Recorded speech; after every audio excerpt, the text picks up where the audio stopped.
For years, I tried to control every outcome by doing more, holding over 20 stocks, timing the market, always searching for better ones. I believed the harder I worked, the more I could make. But the result was a 50% loss. So from 2023, I surrendered. I stopped trying to control every move. I didn't check my account for a whole year, and I shifted 99.9% of my energy to learning, training, and creating. By doing less, I gained more. In this video, I'll share why less is more in investing, how surrendering control leads to better compounding, clearer judgment, and a calmer mind. Less friction, more compounding. The rule of compounding is simple. Don't break it. A 50% loss requires a 100% gain just to recover. In the past, I envied others with higher returns, but now I understand the hidden cost behind their numbers. Look at this comparison between two investors. One had big ups and downs, while the other compounded steadily at only 12%. And guess what? Slow and steady is fast. Because losses and gains aren't symmetrical, and this chart shows how much you need to gain after a loss just to recover. As losses deepen, the recovery gap accelerated exponentially, proving that the first rule of compounding, don't lose money, it's not just mathematical, it's also psychological. My 50% loss became an unforgettable lesson. Tailor skin in the game. When you feel the pain, you never forget. That's why I now hold 30% in bonds. I don't chase extremes. I protect the compounding. Less holding, more conviction. The central limit theorem says, when you take the average of many independent samples, the averages tend to form a normal bell-shaped curve centered around the true mean. In investing, that means the more independent stocks you hold, the more your result drifted toward the market average. Each stock you add reduces risk, but the benefit fades quickly. There are three kinds of risk: company-specific, judgment risk, and market-wide risk. Diversification only helps with the first two. Bond holdings helped with the third. If you look at this table, you'll see at 4 stocks, diversification starts to protect you. By 8 holdings, most of the benefit is captured. Beyond 15, volatility barely changes, but conviction weakens.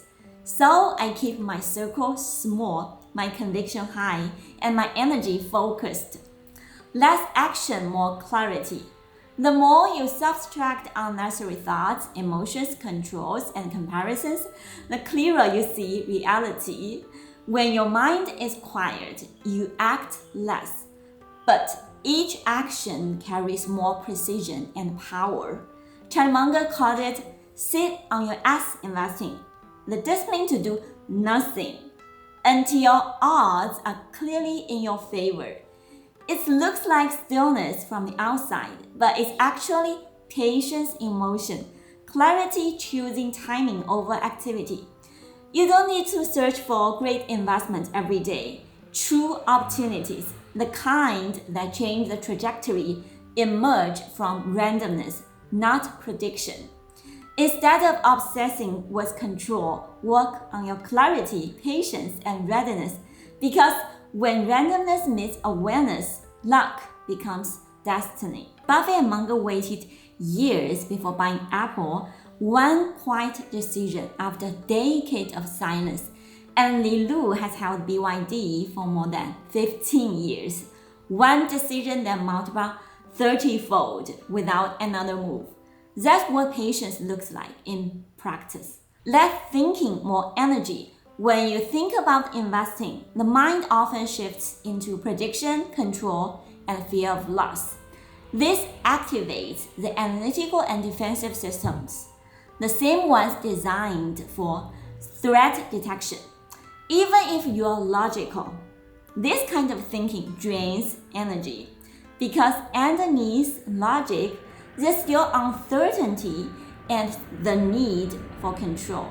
It's a fight or flight state disguised as analysis.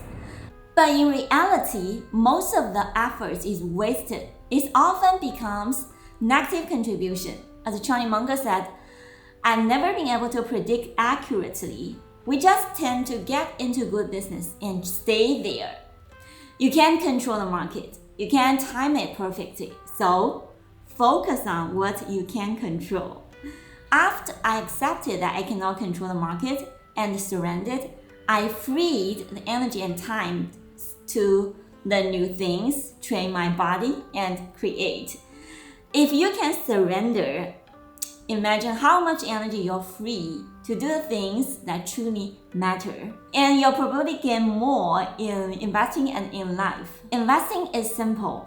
You are buying a piece of a business and share its future profits. But business needs time to create cash flow. The real secret is time. Surrender gives you more time in the market and more peace within yourself. Surrender what you can't control and just hold. Even with the right strategy and surrender mindset, I'm still challenged every day because market, like life, constantly tastes your calm. So I keep reminding myself, less is more.